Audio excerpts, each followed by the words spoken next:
আজকে আমরা এসেছি সেই 20 পথ পুরাণের যেটা লেখা আছে এটাই সেই কালীদাস। মাটির নিচে একটা সোনার কড়াই রয়েছে। আমাকেও স্বপ্ন আছে আপনি এই জায়গাতে সে ধরেন এই 20 পতন কেউ কোনদিন কাটতে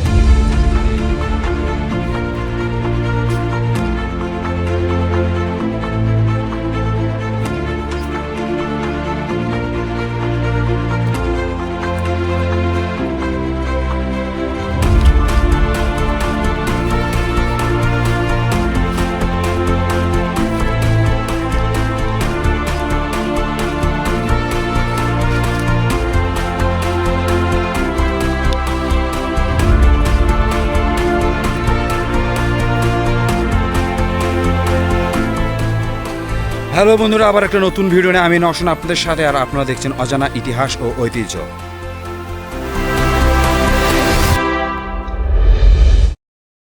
আজকে আমরা এসেছি সেই 20 পত্তন।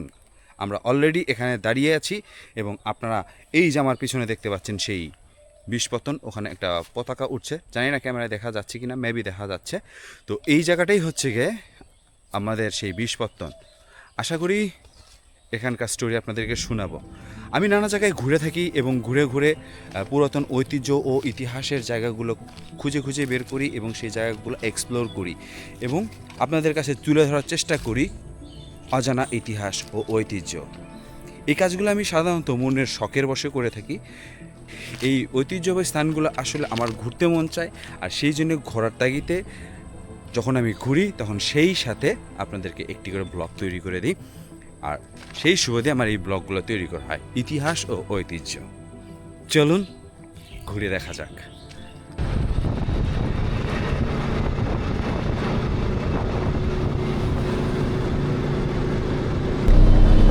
আমরা এখন বাসে করে বগুড়াতে যাব, ততক্ষণ বাসে একসাথে যাতায়াত করি।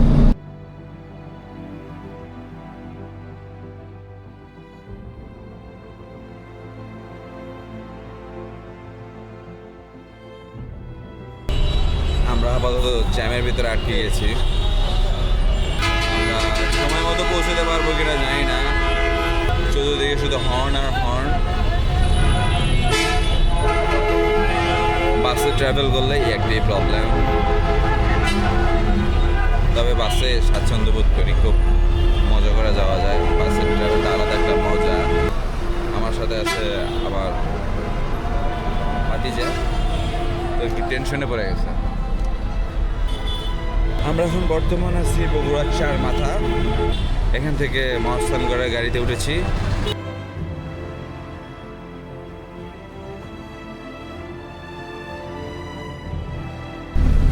আমরা মাটিরালি পার হলাম, কিন্তু মাটিরালি পার হইতে আমার ক্যাবটা বাতাসে উড়ে গেছে। দুঃখজনক ব্যাপার, ক্যাবটা উড়ে গেল। খোঁজাখুঁজির পর মহাস্থানের বিখ্যাত কটকটির দোকান আমরা পেয়ে গিয়েছি। এই সেই কটকটি।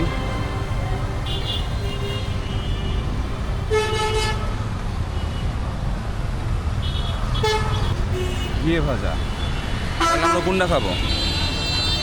চলুন ঘিয়ে ভাজাটা খাই। এটা কত টাকা কেজি? 220। তো মহাস্থানে এসছি, মহাস্থানে সে বিখ্যাত কটকটি যদি না খাই তাহলে মিস। তাই আমরা ঘিয়ে ভাজা কটকটি খাবো।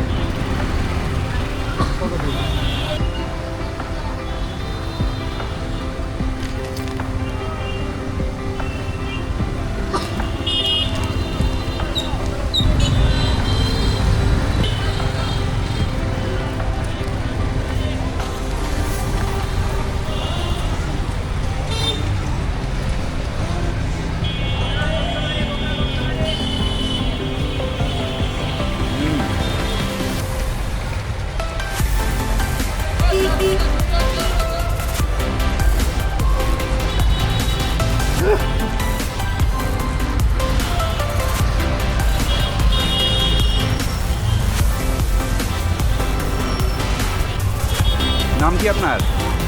আমরা মোহাম্মদ নান্নু। নান্নু, এখানেই বসেন? স্থানীয়? তো আপনার ইয়ে খেয়ে অনেক মজা পাইলাম, খুব ভালো লাগলো। মহাস্থানে যদি কেউ আপনারা আসেন একদম মহাস্থান বাজারে একদম ঠিক মহাস্থানে ঢোকার ঠিক ওই রাস্তাতেই আপনারা মোহাম্মদ নান্নু মিয়ার দোকান পেয়ে যাবেন। আর ওনার কাছে তেলে ভাজা, ঘিয়ে ভাজা প্লাস ডালডার ভাজা মজাদার মহাস্থানের সেই ঐতিহ্যবাহী কটকটি পেয়ে যাবেন। আসবেন। মথুরা মথুরা মথুরা ভিতরে যায় দেখেন অটো গাড়ি লেখা আছে। মহাস্থানের কটকটি খেতে খেতে দুজনে হাঁটতে হাঁটতে যাইতেছি মথুরার উদ্দেশ্যে। মথুরা যাবে কোনটা? মথুরার যাওয়ার উদ্দেশ্যে অটোতে উঠে বসলাম।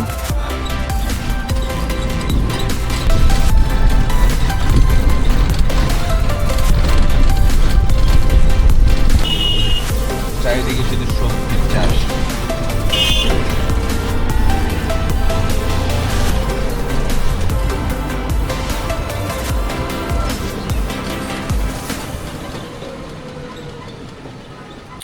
অটোওয়ালা আমাদের এখানে নামিয়ে দিয়ে বললো যে এই রাস্তা বরাবর ধরে সামনের দিকে এগিয়ে যেতে। এটা শেষ মাথায় নাকি কালিদাহ সাগর। চলুন আমরা এই রাস্তা বরাবর ধরে হাঁটতে থাকি। আমরা যাচ্ছি কালিদাহ সাগর, ওখানেই সেই কাঙ্ক্ষিত জায়গা। বিষপত্তন বলে, বিষহরি বলে, তারপরে বিষমন্থন বলে, পদ্মার বাড়ি বলে, যে যেটাই বলুক আমরা এক্সপ্লোর করব নতুন একটি জায়গা। চলুন যাই। তো এটা খুব একটা গুরুত্বপূর্ণ জায়গা এবং খুবই একটা ভয়ঙ্কর জায়গা, যেখানে শোনা গেছে অনেকেই গুপ্তধন অনুসন্ধান করতে গিয়ে মৃত্যুবরণ করেছে। তো আসলে সবগুলোই দেখব, সব বিষয়গুলোই জানবো, আসলে কতটা সত্যতা আছে বা কতটা কি। যাওয়া যাক। এদিক দিয়ে আসতে গেলে দেখতে পারবেন চতুর্দিক দিয়ে মাটির বাড়ি আর সুন্দর মনোরম পরিবেশ, সম্পূর্ণ মাটির বাড়ি। এই যে রং করা কিন্তু ভিতরে মাটি, ওই যে দেখেন মাটি। বলো কি বলছো? বাচ্চারা বলছে যান সাপের কামড় খেয়ে আসেন। আমি রিয়েল ওই যাবার বলছে কি বেরোয়? বলতেছে সাপ বের হয়। Oh my god. চলুন। কোন দিকে যাবে? এদিকে, এদিকে। Thank you. সাইডে দেখুন মাটির বাড়ির গলি। ও মাই গড। কালিদাহ সাগর এদিকে। কোনটা?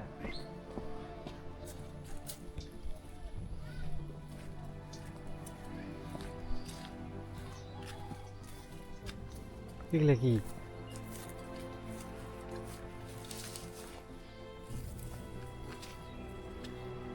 আমি জানি না এটা কি, তবে এটা ওই যে এক ধরনের ফসল এক সময় হইতো, যেটা হচ্ছে এটা থেকে এক সময় চালের মতন ইয়েও পাওয়া যেত, দানা পাওয়া যেত, এটা মানুষ খেত আর কি, জুম টাইপের কিছু এটা।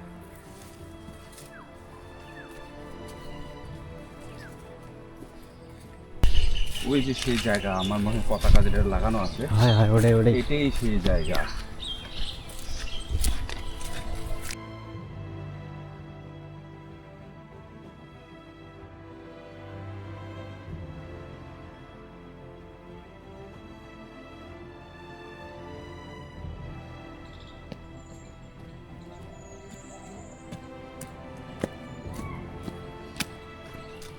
দেখেন এখানে মাটি খনন করা হয়েছে, যেদিকেই তাকাবেন শুধু সেদিকে ইট পাথর, ইটের টুকরা পাওয়া যাবে। ওই যে দেখেন এখানে খরার পর তারা ইটের স্তূপ করে রেখেছে, আর এদিক দিয়ে ওই যে দেখতে পাচ্ছেন ওই জায়গায় ইটগুলো আছে। এখানে অবশ্য কোনো না কোনো স্থাপনা ছিল, খনন কাজ চালানো হয়েছে স্থানীয় লোকরা। দেখুন রাস্তার জায়গায় জায়গায়, প্রতিটি জায়গায় পুরাতন ঐতিহ্যের সব টুকরা পড়ে আছে। এখানে একসময় জনবসতি ছিল, এটাই তার প্রমাণ দেয়, জনবসতির প্রমাণ।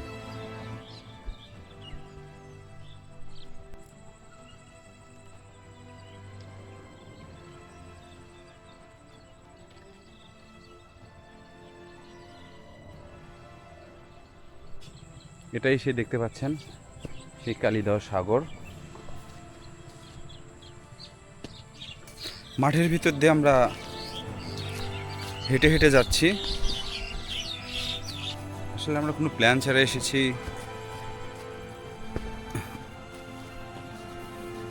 এই সব সেই কালিদাহ সাগর।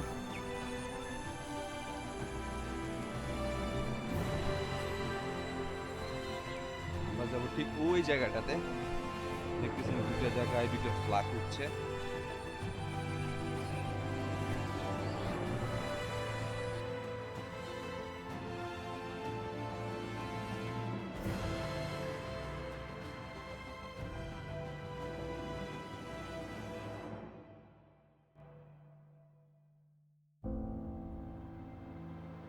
দেবী মনসা বাংলার প্রচলিত লোককাহিনী এবং ধর্মীয় আচারের ক্ষেত্রে এক দেশীয় দেবীর প্রতিনিধিত্ব কথাই এই কাহিনীতে মূল বিষয়। এখানে দুইজন নারীর গল্প উঠে এসেছে, একজন মনসা যিনি দেবী এবং অন্যজন বেহুলা যিনি সাধারণ একজন সতী মহিলা মাত্র, কিন্তু তিনি ছিলেন স্বর্গের অপ্সরা।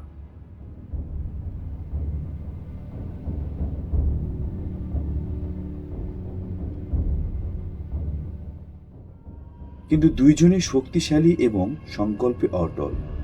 মনসাকে সাপের দেবী অথবা সর্পদেবী এবং অনার্য দেবদেবীর মধ্যে অন্যতম শক্তিশালী এবং শ্রদ্ধেয় দেবী হিসেবে বিবেচনা করা হয়। তিনি ছিলেন সর্পরাজ বাসুকীর বোন বিষহরী। মনসা একজন চিরস্থায়ী দেবী, মূলত সাপের কামড় বা বিষাক্ত যে কোনো কীট বা জীব কামড়ের বিপদ থেকে রক্ষা পাওয়ার জন্য তার উপাসনা করা হয়।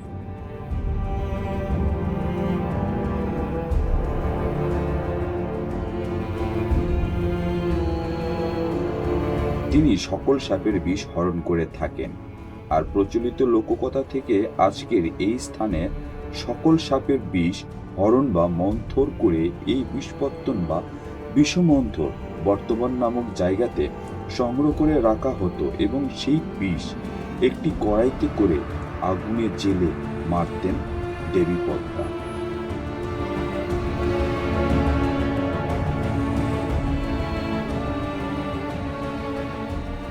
বিষহরী বিষহরী নামের পিছনে একটি পুরাণের কাহিনী রয়েছে। সমুদ্র মন্থনের সময় সকল বিষ শিব ধারণ করে। যখন অসুস্থ হয়ে পড়েছিলেন তখন নাকি মনসা সেই বিষের প্রভাব হরণ করে কমিয়ে শিবকে বাঁচিয়েছিলেন। সে কারণে মনসাকে বিষহরী বলা হয়ে থাকে। আবার পদ্মাবতী তাকে বলা হয় কারণ পদ্মের উপরে অবস্থান করে।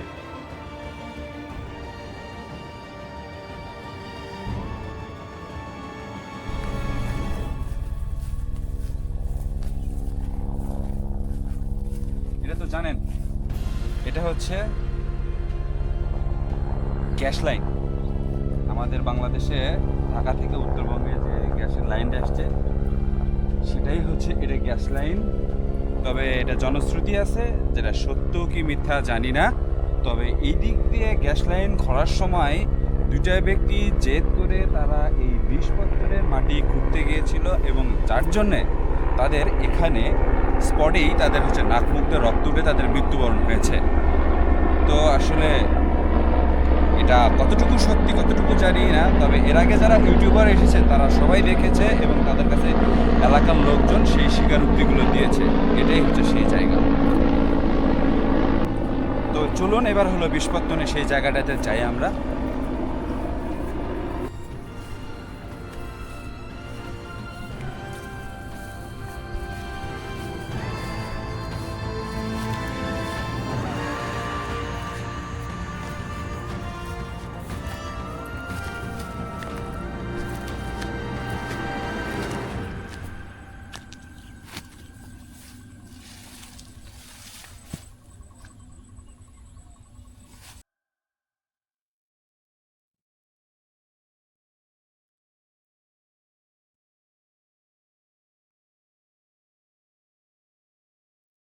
আমি ভয় পাইছি সত্যি, কারণ এই বিষয়টা যে পরিমাণে আমি শুনছি বিষয়গুলা, তা আসলেই ভয়ঙ্কর বিষয়। চলুন। এই যে এখানে সেই মাটির তৈরি ইট, এই ইটের দেওয়াল দেখতে পাচ্ছেন। এখানে অনেক দেখতে পাচ্ছেন অনেক জঙ্গলের জায়গা। তবে চলুন যাই একটু ঘুরে আসি।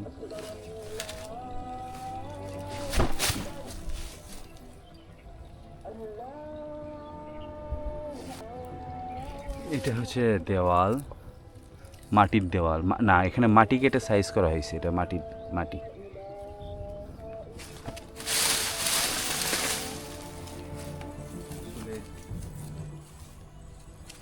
এই যে সেই দেওয়ালগুলো, এটাই হচ্ছে সেই মানে বাংলাদেশ প্রত্নতান্ত্রিক বিভাগ থেকে পরবর্তীতে এটা সংস্করণ করে ওয়ালগুলো আসলে এভাবে লাগানো হয়েছে, ঠিকঠাক করে ওয়ালের মতন করা হয়েছে। এটা আসলে একটা রুমের মতন দেখাচ্ছে, দরজা দেখাচ্ছে। তো এখানে এর আগে সন্ন্যাসী ছিল, তো আমরা আসার পর কোনো সন্ন্যাসী পাইলাম না। দ্যাটস ওয়ে এখানে একটা বট গাছ লাগাইছি, ভবিষ্যতে মনে হয় ওটাই একটা জায়গা হয়ে যাবে। আমি বললাম মনে রাখবেন এই বট গাছটা, এখন দেখে রাখলেন আমার কন্টেন্টে, ভবিষ্যতে এখানেও। তবে এই সেই বিষপত্তন।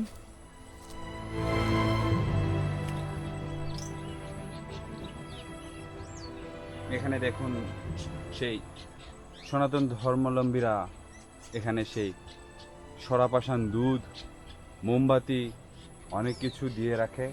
আশেপাশে থেকে যারা আসে তারা এই জিনিসগুলো দিয়ে এখানে মানত করে রাখে।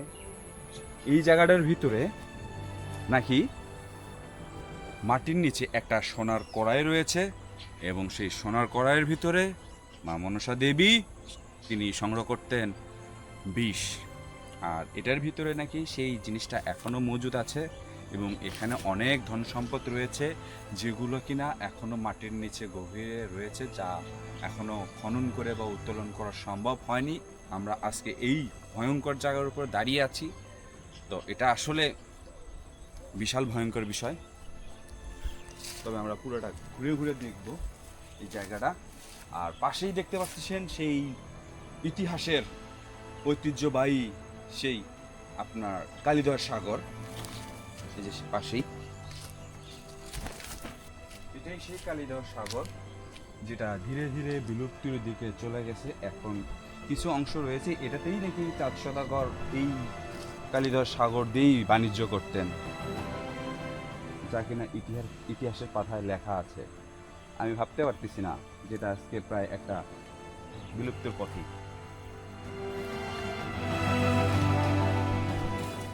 এখান থেকে নাকি পৃথিবীর সব জায়গায় বিষ পৌঁছে গেছিল, সেটাই এই জায়গা। এটা হচ্ছে সেই বিষধর জায়গা।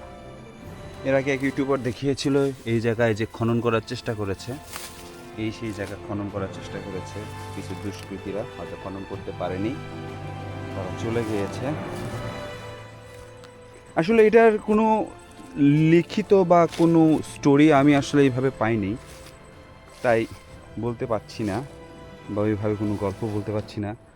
তবে এখানে চতুর্দিকে মানে জঙ্গলে ছেয়ে গেছে। তবে আমি নামবো না কোথাও, ওই মানে একদম গোপন জায়গাগুলোতে নামবো না। আশা করি এটা খুবই একটা ভয়ঙ্কর জায়গা। তবে এখানে আসার পর এখানে যে বড়ই গাছটা রয়েছে, এই বড়ই গাছে ফুল এসেছে, ফুলে অনেক মৌমাছি মধু সংগ্রহের জন্য এসেছেন ওনারা, তারা মধু সংগ্রহ করছেন। তো পুরা গাছটাতে এরকম মৌ মৌ শব্দ, ভাল লাগছে বিষয়টা।